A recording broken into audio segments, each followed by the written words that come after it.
জগন্নাথ দেব উঠে পড়েছে, দেখতেই পাচ্ছেন। আর এই যে আমার হাজব্যান্ড ফুলমালা সব নিয়ে চলে এসছে। নমস্কার, নতুন একটা ভিডিও নিয়ে চলে আসলাম।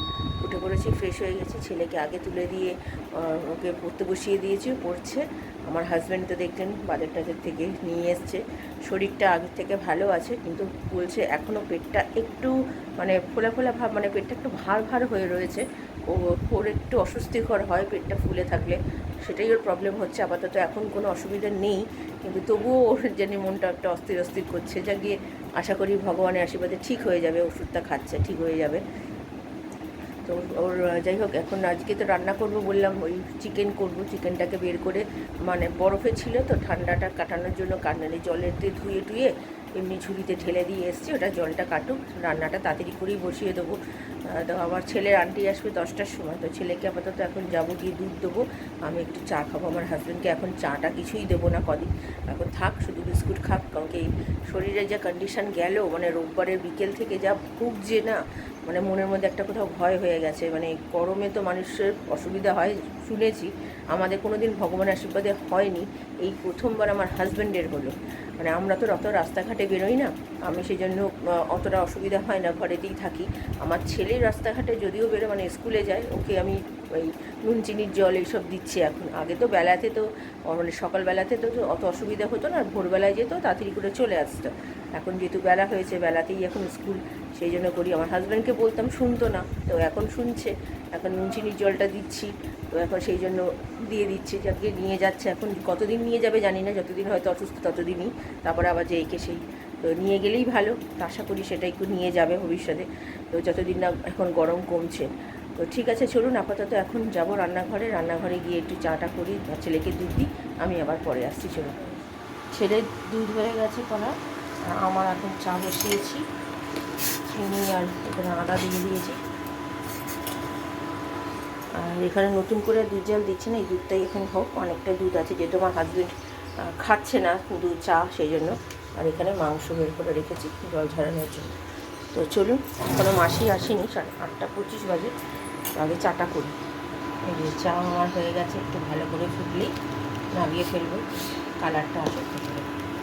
এই যে আমার চা রেডি আমার, আর ছেলের দুধ এখনও দিইনি। চলুন, আর ওখানে দুধ জল দেবো। এখানে সব ফুটে নিয়েছি সব মাংসের জন্য। এখানে আজকে প্রেশার কুকারেই করছি। আর এই যে গোটা জিরে, তেজপাতা, ছোটো এলাচ, দারচিনি দিয়ে দিয়েছি, ভাত বসিয়ে দিয়েছি। 10টা বাজে, ছেলের আন্টি করবে, আর ওই যে মাটি কাজ করছে। চলুন আমি পেঁয়াজটা দিই। ভাত হয়ে গেছে এইদিকে, আর এইদিকে টমেটো দিয়ে দিয়েছি, ভালো করে পেঁয়াজটা একটু ভেজে নিলাম, নিয়ে টমেটো দিয়েছি, টমেটোটা একটু ভাজা, নুন দেবো, আদা রসুনের পেস্ট দেবো, তারপরে মাংস দেবো, মানে মাংস বলছি, মাংস, আর তারপরে মশলা যেমন দিই। নুন দিয়ে দিয়েছি পরিমাণ মতো, এবার আদা রসুনের পেস্ট দিয়ে দিয়েছি। এবার এটা ভালো করে একটু কষিয়ে নিয়ে মাংসটা দেবো।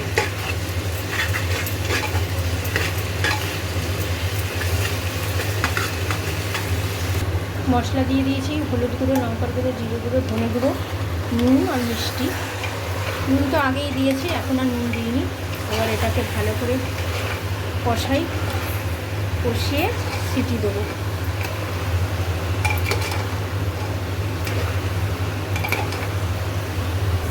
আজকে আলু পেঁপে সব একসাথে দিয়ে দিয়েছি, ভালো করে একটু কষিয়ে নিয়ে 2টো সিটি একেবারে দিয়ে দেবো জল দিয়ে, তাহলেই হয়ে যাবে। আজকে আর আলোচনা না, প্রচণ্ড মানে হয়ে যায়, গলে যায় মাংস, সেই জন্য এখন কড়াতে করি। যেহেতু আমার হাজব্যান্ডের শরীরটা খারাপ, তাই জন্যই আমি এরকমভাবে করছি আজকে, নাহলে আমি কড়াতেই করছি। চলুন, এই যে এখানে একেবারে নুন মিষ্টি সব দিয়ে, আলু টালু দিয়ে, গরম মশলাও দিয়ে দিলাম, নিয়ে এবার 2টো সিটি দেবো, ব্যাস দিয়ে নামিয়ে ফেলবো। চলুন, মোটামুটি হয়ে এসছে মাংস। এই যে এখানে একটা সিটি দেবো, আর একটা শু হবে, বন্ধ করে দেবে। 2টো সিটি দেবো না, যদি বেশি গলে যায় তার জন্য।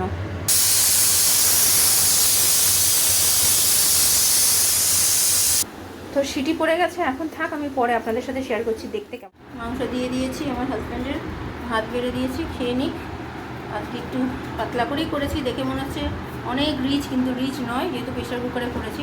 আরেকজন দেখুন, বাবাকে দিয়েছি খেতে, উনি চলে এসছেন, ওনারাও খিদে পাচ্ছেন। আমি স্নান করে আসি, তোমাকেও খেতে দিয়ে দেবো, আমিও খেয়ে নেবো। হ্যাঁ চলো। আর এখন বাজে হচ্ছে 1:45 বাজতে চললো। জগন্নাথদেবের পুজো তো হয়ে গেছে, আজকে বৃহস্পতিবারের পুজো, দেখতে পাচ্ছেন এখনও ধূপকাঠি জ্বলছে। তো আমার বর পুজো করে নিয়েছে, এখন বাজে 1:10। আমার স্নান হয়ে গেছে, ছেলের তো স্নান অনেকক্ষণই হয়ে গেছে, আর আন্টি আসার আগেই পরিয়ে বসিয়ে দিয়েছিলাম। রান্নাবান্না আজকে আমার সব তাড়াতাড়ি হয়ে গেছে, এদিকে আমার হাজব্যান্ডের খাওয়া হয়ে গেছে, দেখতেই পেলেন। এবার আমি আর আমার ছেলে খাবো। তো চলুন আমি দেখাই আপনাদেরকে, জগন্নাথদেবের পুজো হয়ে গেছে বৃহস্পতিবারে, তাই আপনাদের সাথে শেয়ার করলাম। তো চলুন, আমার মোটামুটি সব কাজই হয়ে গেছে, জামা কাপড়ও তোলা হয়ে গেছে, পাট করা হয়ে গেছে, তাড়াতাড়ি কাজ হলে যা হয় আজকে। তো ঠিক আছে, চলুন আজকে পরে আসছি। মাংস দেখতে ঠিক এরকমই হয়েছে, আগেও দেখালাম আমার হাজব্যান্ডকে খেতে দেওয়ার সময়। আর এইখানে স্যালাড কেটেছি, আমাদের তো জানেন মাংস মানেই স্যালাড। তো চলুন খাওয়া দাওয়া সেরে নিই, এখন 1:10 বাজে, আমার খিদেও পেয়ে গেছে। তো খেয়ে নিয়ে পরে আসছি। চলুন, একদম লাল লাল ঝোল দেখতেই লাগছে, কিন্তু একদম রিচ নয়। কেমন খেলে দুপুরে? মাংস ভালো লেগেছে? আজকে মনে হয় মাংস ভালো লাগেনি না, যেহেতু আজ অনেক দিন পর প্রেশার কুকারে করেছি। প্রেশার কুকারে ওর মাংস এখন আর ভালো লাগছে না। অন্য সময় মাংস হলে ও কিন্তু চেটেপুটে খায়, আজকে খেতে চাইছিল না, তারপরে জোর করে খাওয়ালাম, কিছুটা খেলো, তাও বাকিটা একটুখানি ফেলে দিতে হলো ভাত, কারণ কি আমার খাওয়া হয়ে গেছিলো বলে আর খেতে পারলাম না। দেখেছেন কিরকম কাশি এখনও, এই যে ওষুধ চালু করে দিয়েছি সেই জন্য। চলো, পড়াশোনা কেমন তৈরি আছে বাবা? কালকে পরীক্ষায় ঠিকঠাক পারবে তো? তা চলো একটু শুয়ে নাও, নাহলে আবার বিকেলবেলা তো আবার আন্টি আসবে, কালকে তো একদম টাইম পাবে না তুমি, সেইভাবেই তৈরি হও, বুঝতে পারলে? চলো। গুড ইভিনিং, 3টে বাজতেই চললো। খাওয়া দাওয়া তো সেরে নিয়েছি অনেকক্ষণ, আজকে 2:10-15 মধ্যে খাওয়া দাওয়া হয়ে গেছে। তাও একটু আগে হয়ে যেত, আমার ছেলে যেহেতু একা খেলো না, আগেই বললাম, আবার খাওয়াতে হলো, তাও পুরোপুরি তো খেলো না। ওই যে বললাম প্রেশার কুকারের পছন্দ হচ্ছে না মাংস, সেই জন্য এখন আর করি না, কড়াইতেই করি।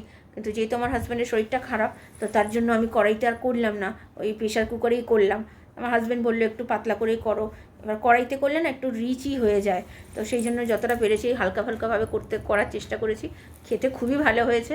তো ঠিক আছে, চলুন এখন আপাতত একটু রেস্ট নিই। আর রাত্রিবেলা তো আমাদের রুটি করাবো, আমার আর ছেলের জন্য, আর আমার হাজব্যান্ডের জন্য ভাত আছে। তো আমি আবার পরে বিকেলে আসছি। সন্ধ্যে দিতে বসে গেছে, ওখানে গেছি। আর এখন বাজে 6:15, মাসি একটু আগে কাজ করে গেল। আর আমি এইদিকে করে নিয়েছি আমার গ্রিন টি, এই যে গ্রিন টি করে নিয়েছি। আর ছেলে এই যে পড়ে, ঘুম থেকে উঠে একটু পড়াশোনা করে আবার পড়ছিল, মাসি কাজ করে গেল। আর এইদিকে একটু জল বসিয়ে দিলাম, খাবার জল শেষ হয়ে গেছে তার জন্য। তো চলুন, এখন 6:10 বাজে, আগে আমি একটু গ্রিন টিটা খাই বসে বসে, তারপরে আমার স্টুডেন্ট আসবে, পড়াবো। তো চলুন আমি আবার পরে আসছি। এই যে ছেলেকে এখন দুধ দিয়ে দিয়েছি, ছেলেকে একটু পড়া ধরলাম, আমার আন্টি আসবে, পড়াবে, পড়তে বসবে। আর বিস্কুট খেয়ে দুধ খাচ্ছে, দেখেছেন? বিস্কুট দুধ দিয়েছি বলে মুখের অবস্থাটা একবার দেখুন। কী রে, বিস্কুট দুধ না খেলে কি হবে? হ্যাঁ, সেই কখন খেয়েছিস ভাত, আজকে ভাত তো তাও পুরো খাসনি, অল্প ভাত তো ফেলে দিতে হলো, তো খেতে হবে না দুধটা? না খেলে শরীরে দেবে? রাত্রিরে তো খাস 2টো রুটি পাতলা পাতলা, তাও তো 3টে রুটি দিলে তো একদম মনে হয় মুখের একদম মুখটাই পুরো হাঁড়ির মতো হয়ে যায়। তাহলে আবার মুখে করছিস, তাদের করে খেয়ে নাও, খেয়ে নিয়ে পড়তে বসো, খাও আর পড়ো বাবা। এখন আর টাইম নেই, কিন্তু কালকেই কিন্তু তোমার পরীক্ষা। এখন 7:05 বাজে, আমার স্টুডেন্ট চলে এসছে, পড়ছে, ওই যে পড়ছে। তো চলুন আমি পরে আসছি।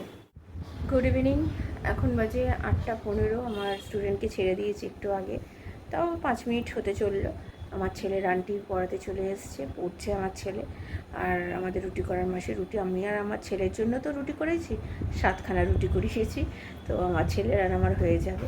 আর আমার হাজব্যান্ডের জন্য তো ভাত, আর মাংস তো আমাদের জন্যও আছে, সবার জন্যই মাংস। তো এটাই রাত্রিরে খাবো। আর কালকের জন্য সকালে আমাদের একটা কিছু করতে হবে, বলতে গেলে ডাল আছে, মুসুরির ডাল, তো কিছু একটা তরকারি বা ভাজা কিছুটা করবো, আমার হাজব্যান্ডের জন্য একটু পাতলাই খাবো। আর কালকে রাত্রির জন্য মাংস রেখে দিয়েছি একদম আলাদা করে তুলে, কালকে রাত্রিরে আমরা রুটি খাবো, আমার হাজব্যান্ড ভাত খাবে। তো এই আগে থেকেই প্ল্যানিং করেই রেখে দিয়েছি, কালকে যেহেতু ছেলের পরীক্ষা, সকালবেলা ছেলেকে আর ভাত খাইয়ে পাঠাবো না, ও কিছু দেখি পাউরুটি খেয়ে চলে যাবে। তো ঠিক আছে, চলুন আপাতত এখন একটু আমি বসি, আমি পরে রাত্রিরে আসছি। খাবার দিতে চলে আসলাম, এখানে আমার হাজব্যান্ডের জন্য ভাতটা গরম করতে বসালাম। রুটি তো আমার আর আমার ছেলের রয়েছে, আর এই যে মাংস রয়েছে। মানে আজকে যেহেতু প্রেশার কুকারে করেছি, হাড় সব বেরিয়ে গেছে, তাও একটা সিটি দিয়েছি, ভাবুন। খিচুড়িটা গরম করবো, আর এইদিকে গ্যাস আমার আজকে করে নিয়েছি, আমার হাজব্যান্ড এসে ওকে নিয়ে বেরিয়েছিল একটু পেন আনতে, তো তার জন্য তার ফাঁকে আমার যা যা কাজ ছিল মোটামুটি করে নিয়েছি।